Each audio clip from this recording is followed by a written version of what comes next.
No matter if points are gained or points are lost, there will be much to discuss. For analysis regarding tonight's Winnipeg Jets game, here are Dave Manouk, Ezra Ginsburg, and your host, Drew Mandel.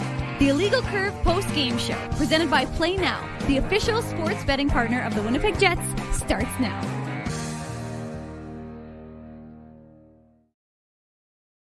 On a night where many people expected a bounce-back performance by the Winnipeg Jets, instead the Jets doubled down on the atrociousness, following up their San Jose Sharks performance with an even worse performance tonight against the Anaheim Ducks, losing in Anaheim 4-1. An embarrassing performance by the Winnipeg Jets, top to bottom, and there is trouble afoot for the hometown team.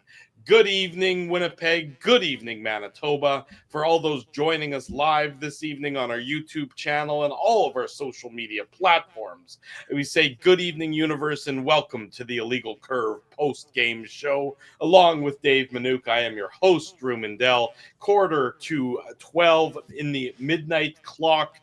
The Jets, Dave, Anaheim Ducks playing a second half of a back-to-back, and this was just an inexcusable performance by the Winnipeg Jets, who had no interest, apparently, in having a performance to be even remotely close to proud of tonight. Just an atrocity from start to finish for the Winnipeg Jets. There's no sugarcoating it. There's no yes buts involved in this one. This was absolutely terrible by the Winnipeg Jets. But the only thing they did right was deny folks in Anaheim free chicken, evidently, according to Murat, who was there in Anaheim. But, I mean, there is nothing short of, I don't even know the words. I'm at a loss for words for this performance. Because you're right. I mean, look, Anaheim is a very good young team. This is their 11th win of the season. I think this is a team that is, went into Vegas yesterday and they had a lead. The Golden Knights came back and tied it in the third, I believe, and then Anaheim. And that was a lot. Just remember, they didn't just play a game last night in Vegas. They played an extra 4 minutes and like 28 seconds of overtime before Jacob Trouba, former Winnipeg Jet, ended it with a backhand. But again, we go into this idea, Drew, of the team. You expected the Ducks, have their legs in the first period, and then maybe start to get a little bit heavier in the second and the third. Aside from the second period where there were some flashes by the Winnipeg Jets, the Ducks were the better team in this hockey game. I don't think there's any question about it. I put out this on X. I said, this is Harlem Globetrotters versus Washington Generals type of stuff. It was really bad and disinterest and mistake after mistake. How do you have 4 odd man rushes in the first 7 minutes of a game, 2 of which came on the power play? For Winnipeg, sorry. They were shorthanded, I should say. So I mean, to give up 4 odd man rushes in the first 7 minutes of the game, and by the way, it didn't end there. It wasn't like, okay, they got it tightened up and they stopped giving up the odd man rushes. I think it was like another 2 or 3 by the middle part of the second period. So again, way too loose, way too slow. The Jets look like a slow team. They look like an old team. And they look like a very bad team. That's what I would say. Now, it's unfortunate because I thought Eric Comrie played well again. And this is now, Jets have 2 goals in 9 periods of hockey. Mm-hmm. Their power play has dropped like a stone. It's 1 for 17. They went from top 3 to 13th overall in the NHL. PK was holding up. They gave up 2 more power play goals today. Mm-hmm. So there is a lot wrong with this team right now. They just didn't look good. And again, even if you said Anaheim's going to come out and try and gain some momentum, I mean, they gave up a chance. They gave up a grade A. Neil Pionk dove across and made a nice. Comrie made the first save, Drew. Yeah. And then Pionk had to make a nice save But again, it was like they were a step late on every single play. You thought, okay, they're going to get a little boost with the return of Cole Perfetti, but. And I don't blame Cole Perfetti. I mean, he had that chance, obviously, with Taves in the first period. I thought he was one of the more noticeable players, in the offensive zone, which might be damning with faint praise. But you can't expect a guy who's playing his first game of the season to have his timing 100% right. I mean, right. And you saw it. There was an opportunity that he probably puts it in. I think that was maybe early in the second period or late in the first. I can't It remember was in the first period. Are you Late talking in about the the tap first. in from Taves? Yeah, exactly. That's the one I'm talking about. Yeah. You know, that there was a good opportunity there. His timing is off. It'll take time for his timing to come back. It's just, it's one thing to lose. It's one thing. It's a whole other thing to disrespect the game. And that's what I think the Winnipeg Jets did tonight. Like, I just don't know what the approach is here. I don't know what the game plan, what the strategy is, where you're trying. I mean, you're not going to beat the vast majority of these teams with your speed. That's okay. That's okay if you're winning, if you have an approach and are winning in other ways. If you can slow down a fast team, that's okay. But if you're playing slow and you can't stop a fast team, well, you got double-headed problems there. And that's what the Winnipeg Jets have. I mean, the Jets are trying to, I presume, based on how they're built, they're trying to win board battles and then to generate scoring chances, which is fine. We saw them succeed doing that a fair bit last year. You're not winning any board battles. You're losing board battles well on the power play. I mean, did Gabe Vilardi play in tonight's game? Mark Scheifele might as well not have played in tonight's game. He benefited the Anaheim Ducks more than he benefited the Winnipeg Jets. I mean, this was bad hockey. Yeah. It was bad hockey, disinterested hockey. You know, the Anaheim Ducks are a good hockey team. Don't get me wrong. 11-3-1. You can't sugarcoat that and say, "Oh yeah, you know they'll come back down to earth." They're trailing only the Colorado Avalanche in the West, right? Exactly. So that's a good hockey team you're playing against, but you got to make it difficult on them. If you yourself consider yourself a good hockey team, which I think the Winnipeg Jets in the dressing room do, you need to make it difficult on your opponent. Right. And that's now 3 straight games, this California road trip, where the Jets did nothing of the sort, where they did not make it easy on their opponent whatsoever. They appear to just be an absolute shell of themselves at the moment. And it's one thing if you're, look, you always go through struggles, but you want to see signs that you're coming out of those struggles. You want to see signs that, yeah, okay, this was a bad game, but we have X, Y, and Z that we can build upon. Or the game against San Jose was bad, and yeah, we may have lost again tonight, but at least this looks better than it did 2 nights ago. Right, yeah. There was nothing of that from the Winnipeg Jets tonight. I think that, but Drew, I think that's a great point. I think it's one thing to lose, and you can look at it. I mean, again, all losses are not built the same, even though they count the same. And you could look at a loss to Anaheim, and you can say, hey, we had an effort. We came up against a hot goalie. We were in it, but they scored late. Bounce here, bounce there, something like that. But there's nothing of that nature you can point to in tonight's contest. No, and again, Bob's got. I'm going to highlight Bob's comment here. Jets have abandoned their system. I mean, honestly, I'm trying to think of the play. I think it was on not the third Ducks goal. Maybe it was the fourth goal, and the Jets were scrambling around in their zone, and I just thought to myself, like, they don't look like they know where they're supposed to be. And it's just not, it's not normal. And we'll go through it obviously on the Play Now game recap, Drew, when that third goal, and everybody wants to rip Mark Scheifele one, and he deserves it because he made a pretty bad mistake. But who made a really bad mistake? Dylan DeMello made an atrocious mistake. Well, he doesn't tie up the stick. Forget about tying up the stick. He had the puck 15 seconds before that goal went into the back of the net. He had the puck, and he made a soft pass at the blue line, 5 feet from the blue line, and didn't get the puck out. So the Ducks get the puck in the zone, and then they maintain their pressure. And then again, 2 or 3 or 4 mistakes. I joke about it on social media. I said, count how many mistakes you make. You can count on this play. There's a lot. Yeah. So again, people tend to focus on the one mistake by Scheifele, and again, his is a bad mistake. Again, another soft pass, and that's just what you saw throughout it. And like I said, we'll go through it, but.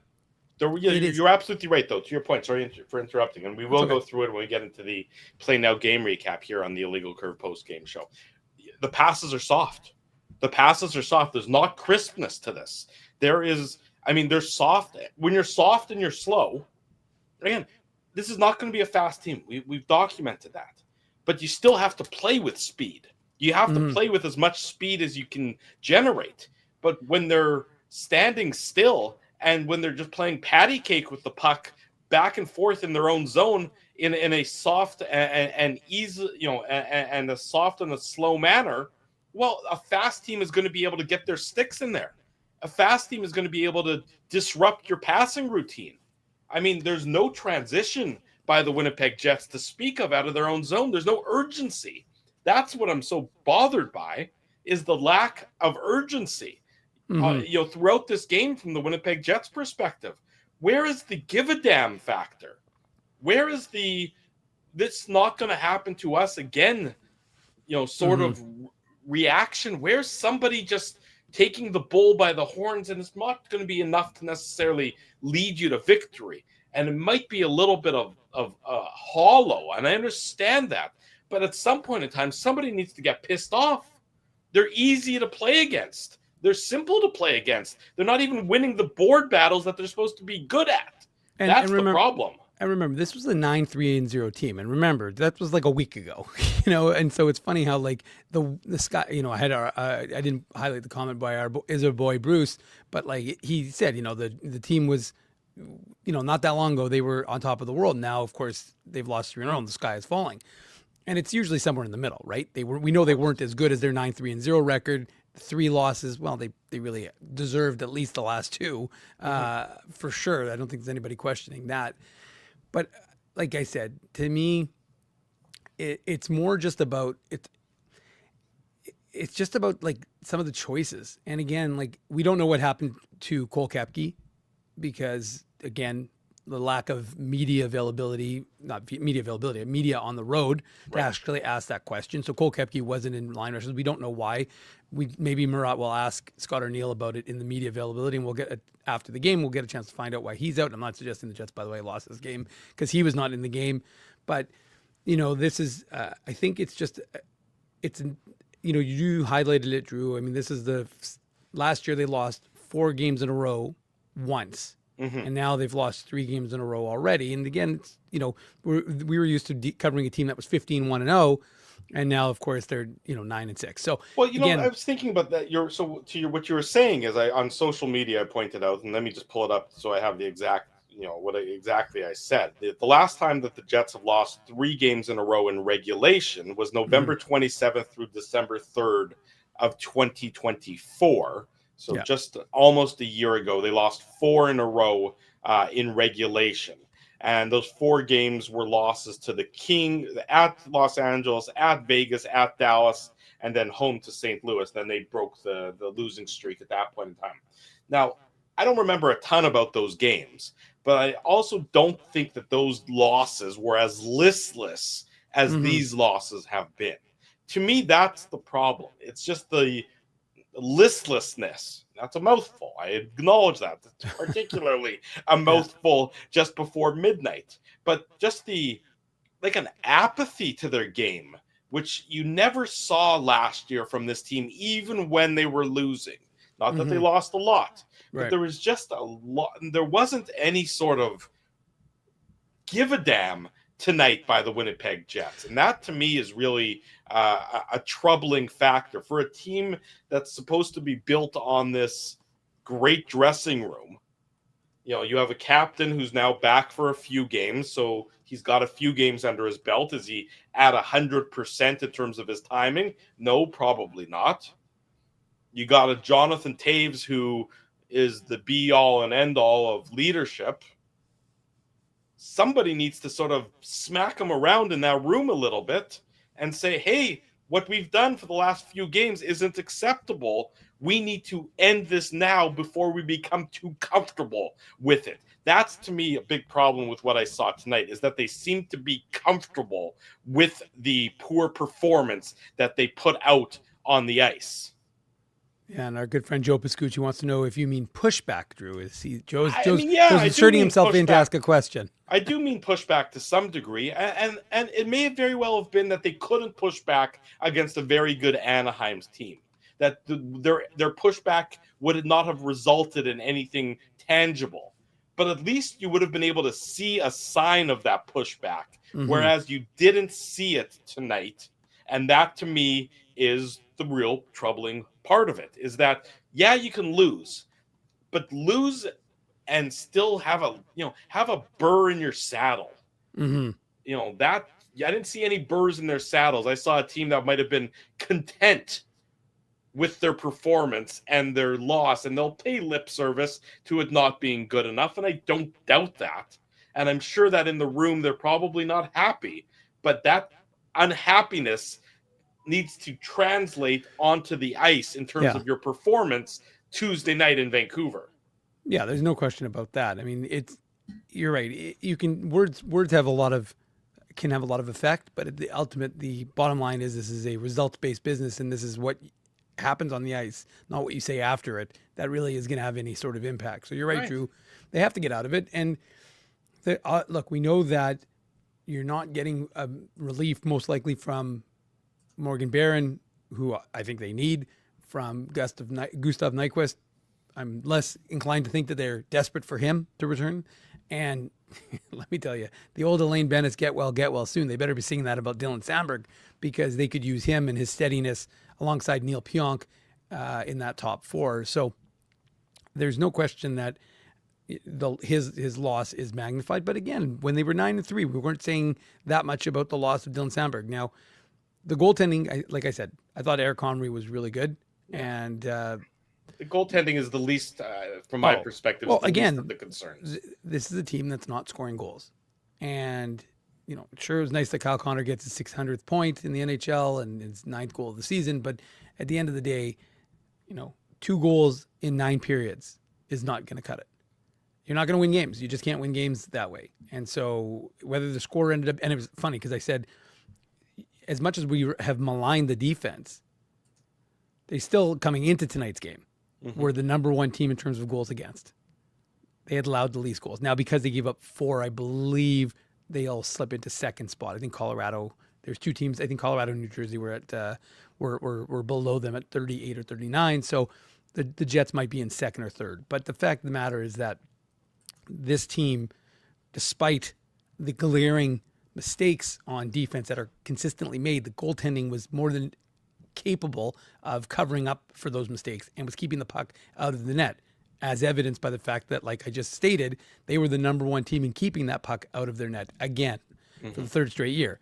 I mean, obviously this is only 15 games in, so we're not going to start giving them the William Jennings trophy for that 3rd straight season, Drew. But what I'm saying is, it has nothing. Again, the defense isn't good, and they have not possessed the puck. We don't have to talk about. We know their possession numbers have been absolutely god awful, worse than the league. Right. So that's not a good sign. But the fact of the matter is that, again, bottom line is their power play is not bailing them out. Last year they were winning games. Why? Because their power play would sometimes bail them out if their 5-on-5 play wasn't up to snuff. But if other teams have now adjusted to your power play and are playing your power play differently and are nullifying their power play, because it's not, again, who are their guys? Who's missing from their power play? Like nobody right now. Right, and I know Cole Perfetti's been back for all of 1 game, so we're not going to say anything about him. But the point is, this 1-for-17 stretch didn't start because today, right? They had, what did they have? 4 power plays today? Yeah, I think it was 4. So they were 1 for 13 coming into this game, and 0 for 4 tonight. And just think about in the game against LA, which was a tight game, if a power play goal, how much of a difference maker that could have been. Sure. So there are a number of things that are problematic for the Winnipeg Jets right now, but from to me, it's a goal scoring issue. I mean, again, don't get me wrong, it's a 200-foot issue right now because they're getting caved at their end of the ice more often than not. But again, the goaltending has, which is, for the record, a theme that we've talked about for years, has covered up for the mistakes that they make defensively. So if you're not scoring, you're not winning, and that's what the Jets are not doing right now.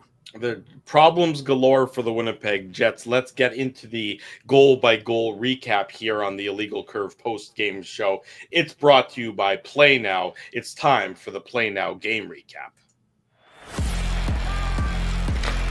The Play Now game recap.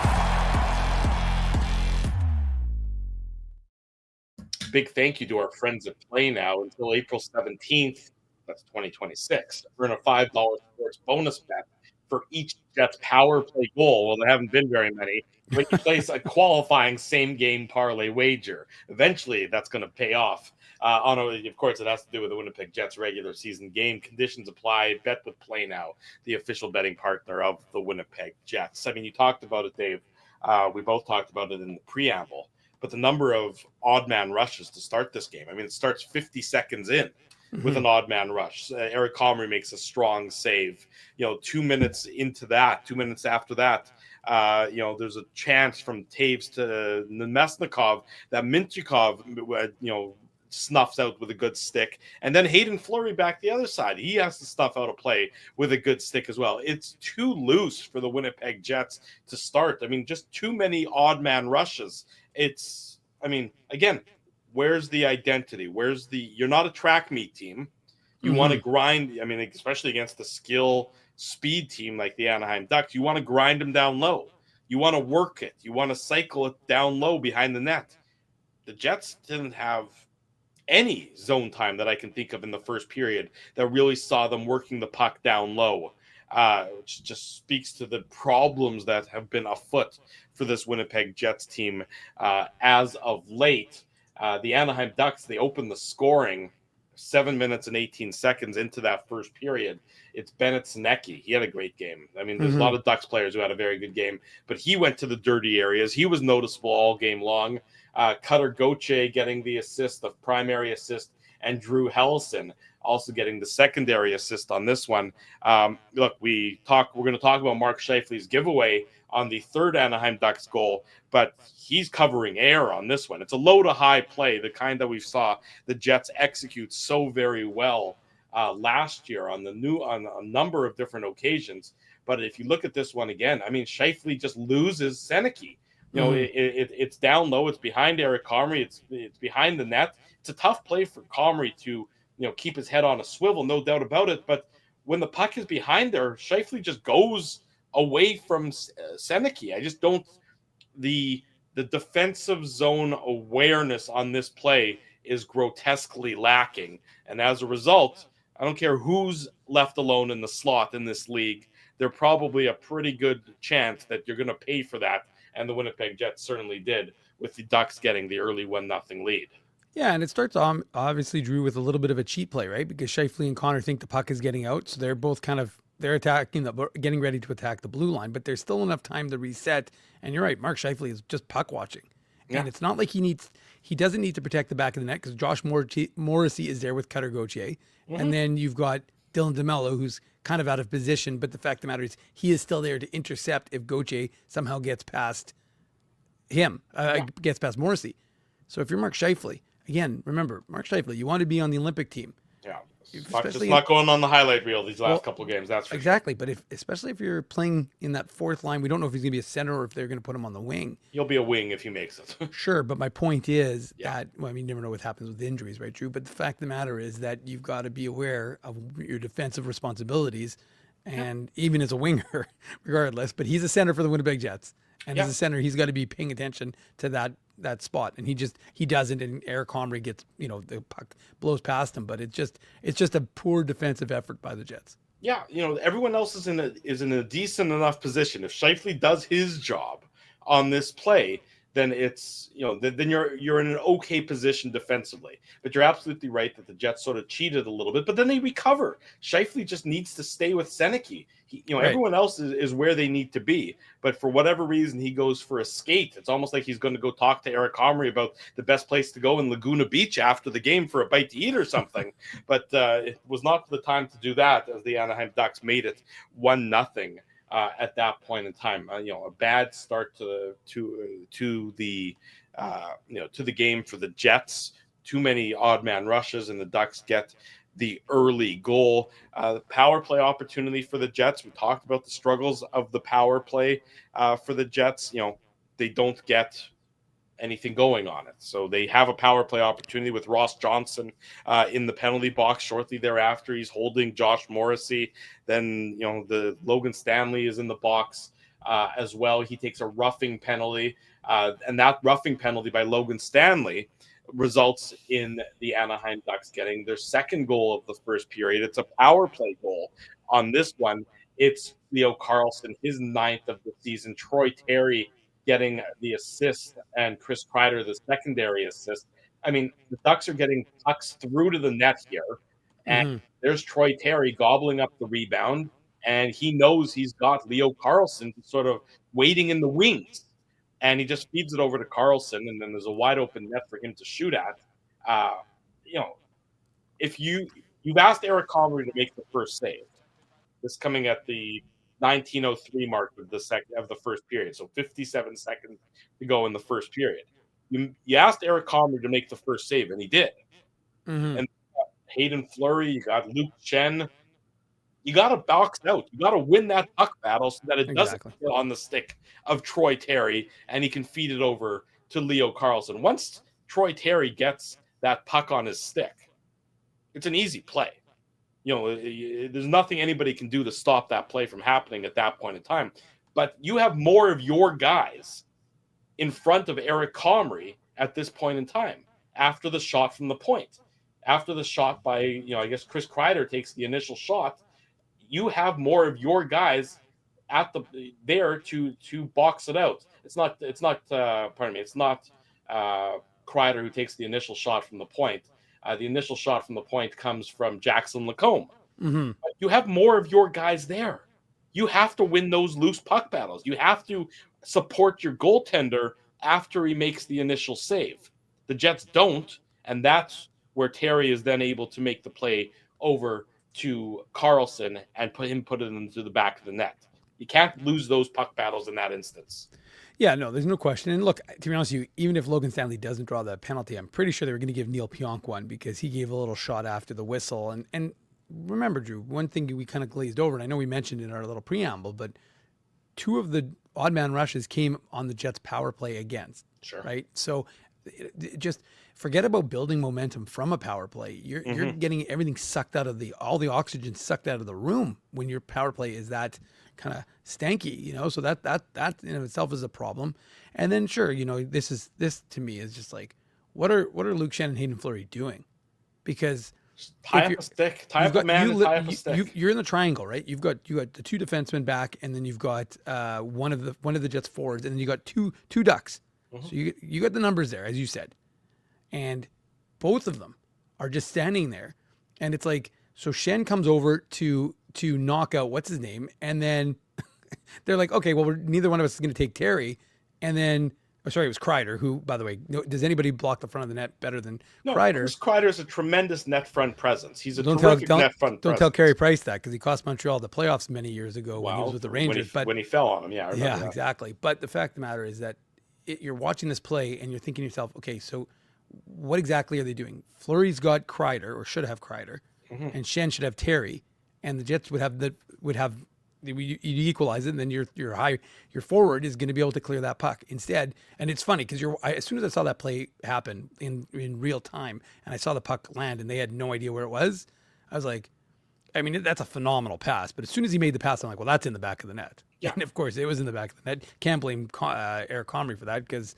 again, it's just it's not even it's a no look pass by Troy Terry over to Leo Carlson, and he makes no mistake to put that. Yeah, it's no look, but he knows exactly where Carlson's going to be on this play, because he knows. I don't mean like it's not I don't mean like it's a blind no look. I mean like he knows. It's not like a guess. He knows exactly where Carlson's going to be. Exactly. But again, like I said, no excuse for the Jets defense, because you have numbers. You're not outnumbered. You've outnumbered the amount of Ducks that are in that area, and instead of coming out with the puck, you're ineffective. Ineffective is such a key word for the way the Jets played in this game. Yeah. Bang a body here. Use some, well, you're presumably in the lineup because you're big and physical. You're talking about Luke Shen in this case. Yeah, because think about it, even the 2-on-1 that Fleury broke up the 2-on-1, but that was like when Shen fell along the boards. Yes. At the offensive Ducks blue line. Yeah. Fell, and then the Ducks turned that into a 2-on-1. Just saying, he's again, like, if Scott O'Neill insists on having Luke Shen in the lineup, I still don't understand at his age, with the number of games he's played, why he's not in a platoon role with Colin Miller. I don't make the decisions, but even if so, how do you have him in against a fast Sharks team, a fast Ducks team? Like, you're gonna get exposed, and he was exposed. Yeah, there's no question that he was exposed. I mean, it shouldn't be as complicated as the Jets seem to be making it when it comes to Luke Shen and his I think deployment. maybe they're thinking we want to keep him happy because we're going to trade for Braden Shen. Maybe that's then trade for Braden Shen and we can have that conversation. Yeah. Then trade for Braden Shen because Luke Shen right now, and I know we've been look. He's Again, just not doing it. For the record, like I said, I'm not blaming the Jets' loss on Luke Shen. They scored 1 goal. They scored 2 goals in 3 games. Right? But he's not doing enough to stay in the lineup to deserve this permanent place in the lineup, barring injury. Because if you look at the numbers with Miller as a third pairing right side defenseman, they're good. They've been good for the number of years. You keep bringing him back and then not using him. So again, there's a reason. I mean, look, we had this conversation when Rick Bowness was the head coach of the Winnipeg Jets. Yeah. So. And again, that's because your head coach doesn't make you infallible. But for whatever reason, they don't use him in that role. But to me, do I think he's higher than a third pairing guy? I don't. But do I think he's more than capable of being your third pairing right side defenseman? I sure do. Well, at least give it a chance. I mean, do something better than what's currently happening for this Winnipeg Jets team because it's not sufficient. To be clear, this isn't a Luke Shen problem. This team's problem is goal scoring and that's the number one issue with this. I mean, the structure is probably their number one issue. The goal scoring, the lack, because we know when the structure is right with this Jets team, what do they produce? They produce offense from defense. So that we've seen it. We've seen it for years now. That's how they've been successful. Sure. So it starts in their back end. It starts with a quick transition. Yeah. And they move the puck up the ice with some pace, even if it's not with speed necessarily, but it's with pace and effectiveness. And that's what has absolutely been lacking from the Winnipeg Jets as of late. Just nothing about that. 2-0 for the Anaheim Ducks after 20 minutes. I want to make mention, of course, of our friends at Wheatland Hockey. They are prairie proud and hockey strong. There's a program for everybody with our friends at Wheatland Hockey. They're building skills, they're building character, and they're building excellence on and off the ice. You should follow them on social media, Wheatland Hockey on all your favorite social media platforms, including, of course, Instagram. That's a big one where they are active. Wheatland Hockey's bring a fresh approach to youth hockey and development. Check them out online, wheatlandhockey.ca. Big thanks to them and their support of the Illegal Curve broadcasts. They're our good friends at Wheatland Hockey. So 2-0 after 20 minutes for the Anaheim Ducks. The Jets do get on the scoreboard to make it 2-1, and you think, okay, maybe they're sick and tired of playing this version of hockey. And they get that goal 4 minutes and 22 seconds into the second period. There was, even before this goal, or as part of this goal, you saw a bit of a cycle. You saw some zone time for that top Winnipeg Jets line. What you want to see more regularly that you haven't seen as of late, certainly on this road trip so far from that Winnipeg Jets line. The top line is moving the puck well. It ultimately ends up on the stick of Kyle Connor. Primary assist to Josh Morrissey. Secondary assist to Mark Scheifele. Such a quick release by Kyle Connor. I believe that Drew Hellison, the Anaheim Ducks defenseman, is between Connor and Lucas Dostal. I don't think he had actually hits off of Hellison, but it certainly seemed like it looked like it might have maybe a bit of graze. Yeah. In any event, the Jets are on the scoreboard. Kyle Connor's got point number 600 as a member of the Winnipeg Jets, and it's a 2-1 game at this point, Dave. Yeah, and credit to Kyle Connor, who's growing that Movember, looking good with the Movember. But this is about the only highlight, Drew, that you're going to focus on and be happy about for the Winnipeg Jets, because at the same time, if you look at this game and you're not particularly pleased with the way you've played, but again, Cole Perfetti, I'm not blaming him. We can talk about our friend Connor Rabchak put out the numbers with him on the ice tonight. So obviously they were very good. So here's the numbers. I'll read them real quick to reference them.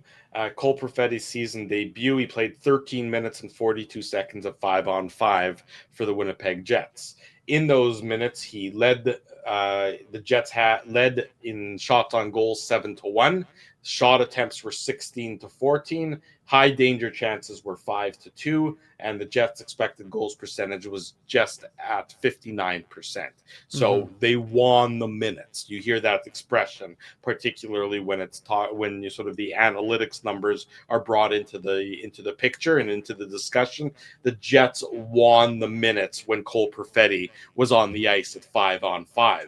Unfortunately, they lost all the other minutes in the course of the game. They did indeed. So, like I said, to me, you're just watching this game and you're thinking to yourself, did they get something there? Did they Mm-hmm. because Snap out we of said it. the Mestikov misses a tap in, Perfetti misses a tap in. So you're thinking to yourself, okay, like they've had some chances. It's 2-1. And I mean, I don't really have to go over the goal, Drew. I think you did already, but I think it's more a function of this should have given the team some life. Should have given them a little good feeling, because in a game that you haven't played exceptional, you're only one game, you're only one goal back. So again, credit Kyle Connor. I mean, we've talked about it. It is another example of how good those guys play together. And you're right, they're feeling it. They're snapping the puck around, and Josh Morrissey heads up play, recognizes where Connor is, and gets the puck over to him, and he fires it on net. And quickly it's now just a 2-1 game, and you're thinking to yourself, okay, maybe the Jets have kind of gotten back into this, and they were playing a better second period, were they not? Yeah, to that point in time, certainly they had been. They were at least they were more competitive at the very least. Right. So 2-1 at that point. This comes 4:22 into the second period.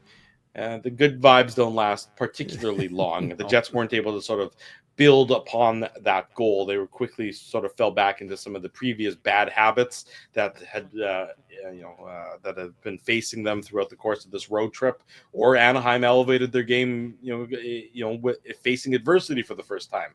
Pick your poison on that one.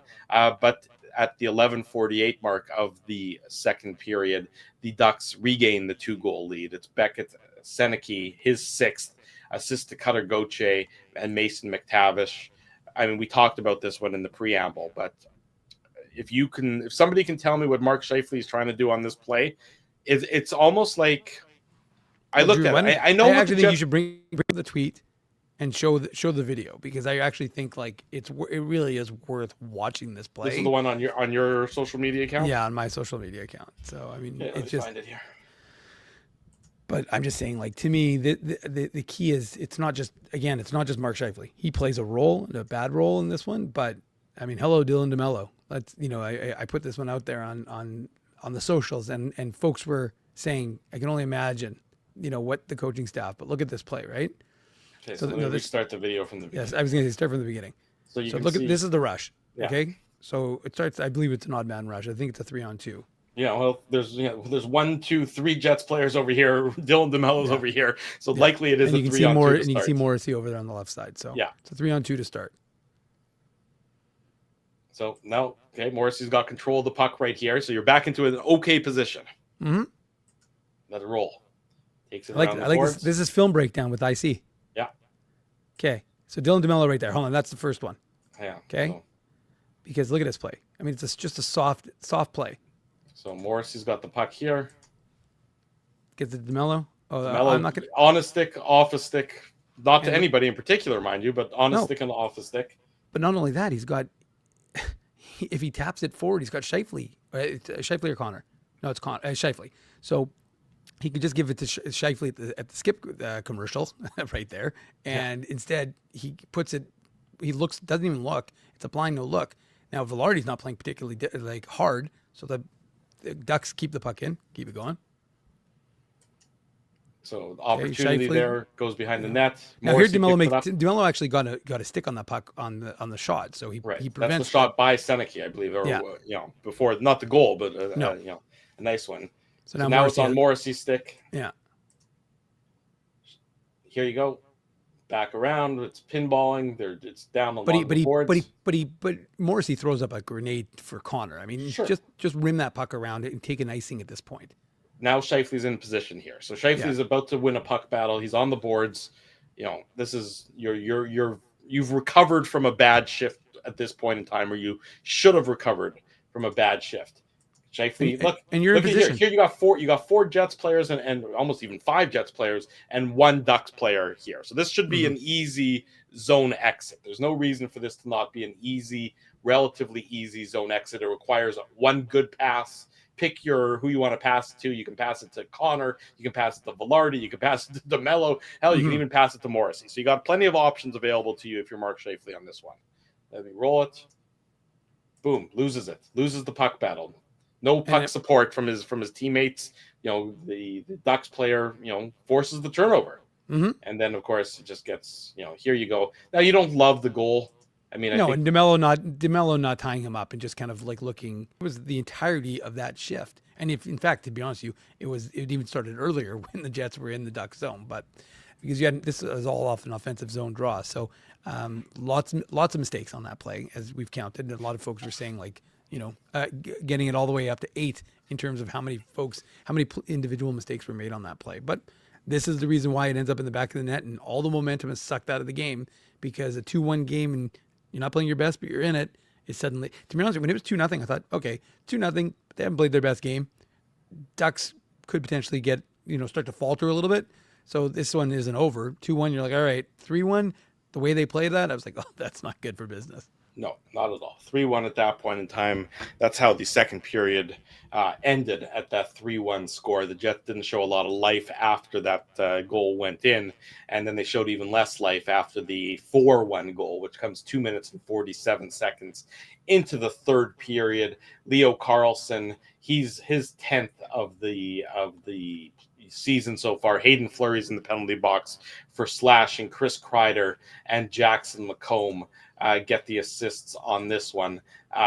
Again, it's a power play goal. The Jets should have been able to. I don't love Kyle Connor's approach on this power play. He seems sort of like a chicken without his head on. There's no structure to the Jets PK on this one. It seemed like there's too much freelancing going along, just a lot of desperation. It's not a good goal. I mean, Eric Comrie's got to make that save. He can't let that goal in this instance. But, I mean, again, if you're nitpicking on it, if you want to blame Eric Comrie for this loss, then I think you're missing the fourth goal against with your team only holding one. I think you're missing the forest through the trees on that one. But, again, I don't like the approach. It just seemed like the Jets were unstructured. And, that's what happened. Leo Carlsson gets it into the back of the net, and it's 4-1 for the Ducks. Well, and Alex Iafallo lost his stick on the play, right? So he goes back. He's going to get his stick, and it throws him off a little bit, but because he's not high. So now Josh Morrissey tries to recover for him, and then you're right. They never regain things, and credit the Ducks. I mean, they played connected hockey, and it's a hell of a good shot. And one thing that folks, we're talking about, the teams playing their young guys. And, we saw it with Will Smith and Macklin Celebrini, and of course with Seneca and what's his name, Leo Carlsson.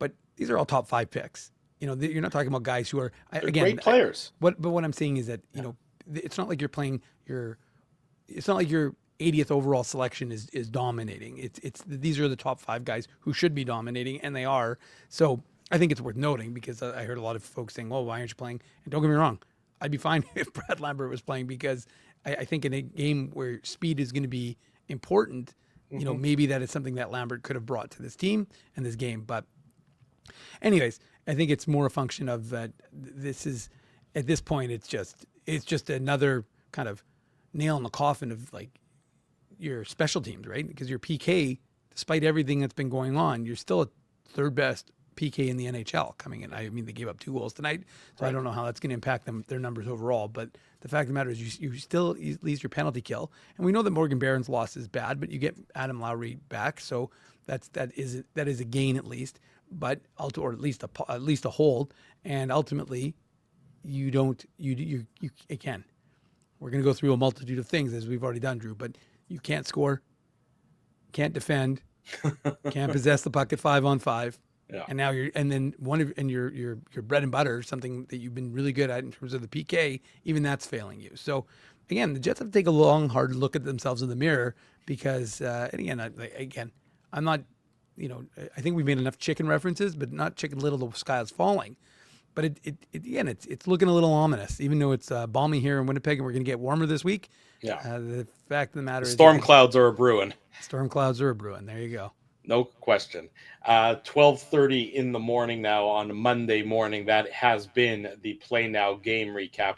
4-1 final score for the Anaheim Ducks over the Winnipeg Jets. The Jets did not have any additional pushback after the 4-1 goal, which at least makes it so that the Play Now game recap can wrap up at a reasonable time of night. I will say though, when they disallowed that, when that goal was challenged, I'm like, no, just let the goal give the people the chicken. We don't want to have to wait for a disallowed goal review. Yeah, nobody needed a review when it's 4-1 and it's already close to midnight Central Time. Nobody needed that whatsoever. When we come back on the Illegal Curve post-game show, more on tonight's Jets-Ducks game, more from Dave and yours truly. You're already with us. It's 12:30 in the morning. What's another couple minutes? Don't go anywhere. Drew Mandel, Dave Manouk, the Illegal Curve post-game show. Smash the like button while we head to commercial break. I want to thank you for not betting with Play Now and choosing our illegal gambling site instead. Because we couldn't afford things like this without your money.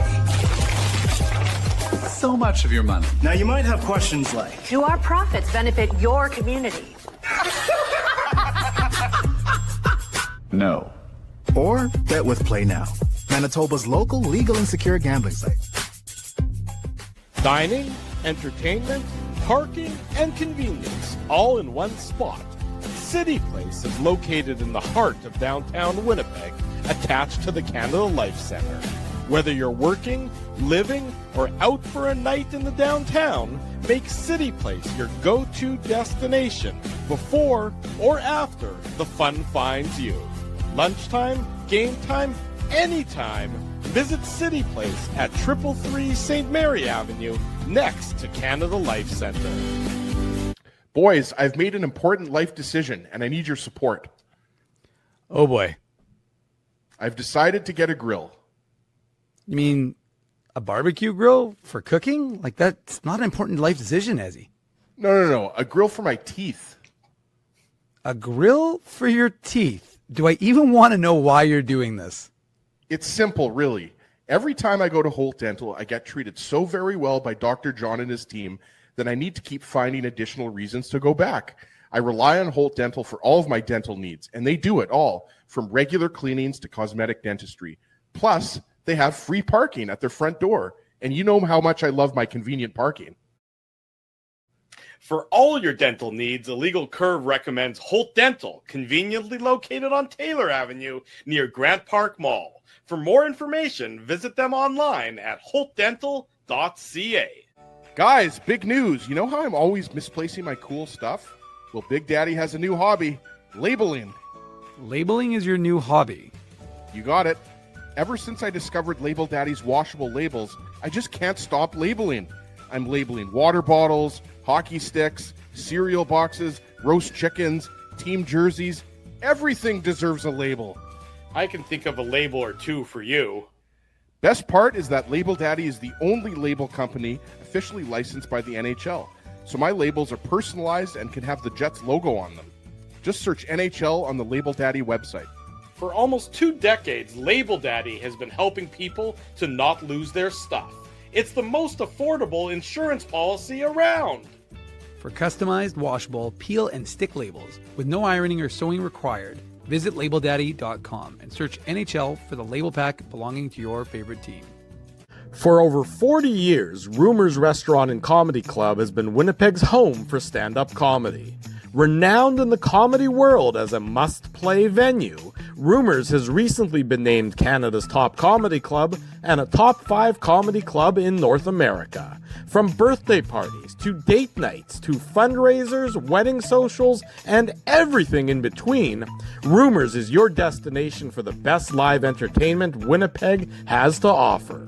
For information on upcoming shows, Rumors' incredible promotions, and to purchase show tickets, visit rumorscomedyclub.com. At Boston Pizza, a fast lunch doesn't have to mean fast food. Now you can get a $15 lunch served in just 20 minutes, including your choice of a main, side, and drink. That's right, lunch for $15 at your local Boston Pizza.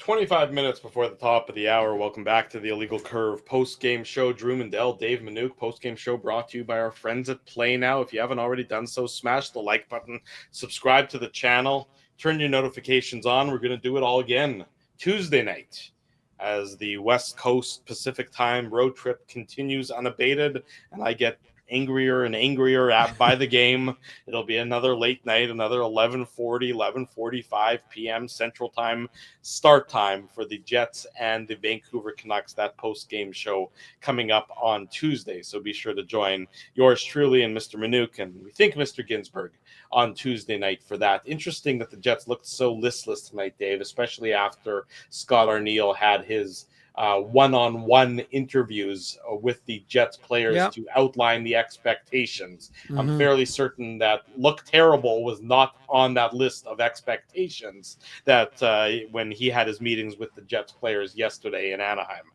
Yeah, I think that's a good point. And look, the Jets are going to have to. I would agree with this comment by Charlie. I don't think it's falling, but again, it is a. It's getting a little bit lower to the ground, though. Yeah, exactly. It's a low ceiling right now. Yeah, exactly. So they look. They've got a lot of things they've got to clean up. Tomorrow will be a travel day, so they're not going to skate at all, and probably not a bad thing. Can I interrupt you for a second? This is not. It's too late in the morning or too early in the morning to have a full rant, but. And this is a minor thing, and it shouldn't bother me, but I do find the scheduling to be pretty stupid that the Jets, who are in the midst of this West Coast road trip, go from California back over the border to Vancouver, back over the border to Seattle, and then back over the border to Calgary to finish it all up. I mean, again, I'm sure that there's other factors at play when it comes to scheduling, but it just seems to me, that just seems unnecessary. It's a minor inconvenience at absolute worst. Yeah. But to me, when I saw that, I'm like, does anybody look at these things, or is it just me that spends too much time, paying attention to border crossings and things of that nature? No, I mean, you're starting to sound like the Dodgers head coach there, Drew, for a second. But, at the same time, I don't disagree with you. It is definitely weird. You'd think that they would fly them to Seattle next, and then from Seattle to Vancouver, and then Vancouver to Calgary. Especially because the Seattle's playing at home on Tuesday night. They're playing against Columbus on Tuesday night. So it doesn't strike me as, I don't know, but Vancouver played tonight against Colorado. Correct. And I don't know if they played. Did they play Saturday? Did Vancouver play Saturday? Yeah. I don't know. But what's the difference? My point is that if both Seattle Seattle and Vancouver are playing at home on Tuesday night, why do you send the Jets over and back and over and back and over and back? I'm not going to leave them at home. I'm not going to be sitting here in this chair defending the NHL's decision making. I think it's dumb. I think it doesn't make a lot of sense to me. But again, the Jets didn't lose this game because of their upcoming travel difficulties, and more importantly, like they're using their scheduling to their advantage in theory, right? Like normally previously they would have left tonight, been in Vancouver and had gotten in at 2 a.m, whatever it was going to be, and now they're going to wake up tomorrow, fly to Vancouver. They're not going to skate. Obviously, their first time back on the ice will be a morning skate. The big curious thing will be two things. Will Cole Koepke be ready to return, for whatever he's dealing with? And will Dylan Samberg, much like Cole Perfetti, be a quick? Because remember, even Cole Perfetti, Scott Arniel has done this a couple of times now with Adam Lowry first and now with Cole Perfetti, in that he ditched the non-contact for a regular jersey, and he's like, wow, practice, blah, blah, blah, blah, got to get him to a practice. Well, they didn't really wait that long because he was back in, as we learned from Mitchell Clinton, who was there, that he was in line rushes this morning, right? So even though Arniel yesterday said something to the effect of, well, we want to get him into a practice, well, apparently the line rushes was enough of a practice to get him ready. And I understand, if he's ready to go, he's ready. And he's looked ready to go for a while. Sandberg's more difficult, of course, because his shot could be infected. And again, I've seen him shooting the puck. I haven't seen him taking a lot of slap shots yet. So we'll see if, and again, unfortunately for us, we won't be there. We're not on the road, so we don't get a chance to see how he's looking in practice, or in the skates. So we'll see. But again, that's something that the Jets are gonna have to hope. But right now this coaching staff, and you know what? Again, we the players have been guilty of a lot of infractions. The coaching staff have too, because they haven't adjusted, and so this is just as much on the coaching staff that it is on the players, because they have to execute the game plan the coaching staff puts into play, and more importantly, it's about the coaching staff being able to adjust in game when things aren't working, and right now things aren't working from the special teams 5-on-5. The only thing that's working well for the Winnipeg Jets, I would say, is their goaltending. I would agree with that assessment. Plenty of blame to go around for the Winnipeg Jets. They will look to arrest the losing streak on Tuesday night. Drew, I'm not going to do a Manuk Moose minute. Good. I will not do a Manuk Moose minute because I know it's late and you're tired and I've got to still do some work. But I will say, in terms of arresting losing streaks, yes, the Moose won. We do have to mention that the Manitoba Moose finally arrested after the Texas Stars had taken 3 of the 4 games these two teams were playing. And, of course, because it's relevant, Braden Yager 2 assists, and Fabian Wagner, Jets prospect, he got his first goal of the season, and Colby Barlow, his first goal of the season, just his second goal as a pro hockey player, and it turned out to be the game-winning goal. They scored 2 goals in about 25 seconds in the third period as the Moose came back in Texas for a big win. So while you're looking at the fly flying around your room, I can tell you that or hearing someone above you in your house, but the fact of the matter is that the Moose finally got back, and they're heading to Rockford. I was actually just thinking about my bed and how nice it's going to be to get into bed at this point. All right. Well, anyway, so the Moose arrested their streak, and they looked better, to be honest with you. Thomas Milic, he looked real good in net, and I thought the Moose played a much better game yesterday in Texas to close out that series. So they were in a bit of a slide like the Jets, 3 in a row. They arrested their development, and now the Jets are going to look to do the same. Everyone remember a minute ago where he said he wasn't going to do a Manuk Moose minute, and I'm pretty sure he just did a Manuk Moose minute. I didn't mention the fact that Oakbank's Owen Martin got a game-winning goal for Spokane, did I? No, you didn't. I guess I did. Just now you did.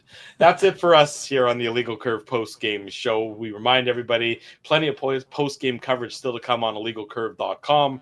The website, of course, the YouTube channel. It's all your home for the latest Winnipeg Jets and Manitoba Moose news and audio. Big thank you to all the sponsors of Illegal Curve who make the post-game show, the Saturday show, and the website a possibility. That's our friends at Rumors Restaurant and Comedy Club, Play Now, Holt Dental, City Place, Wheatland Hockey, Boston Pizza, and, of course, Label Daddy as well. Remember, Drew, just last thing. Yeah. You've got 1 week to go to order merch. Just saying.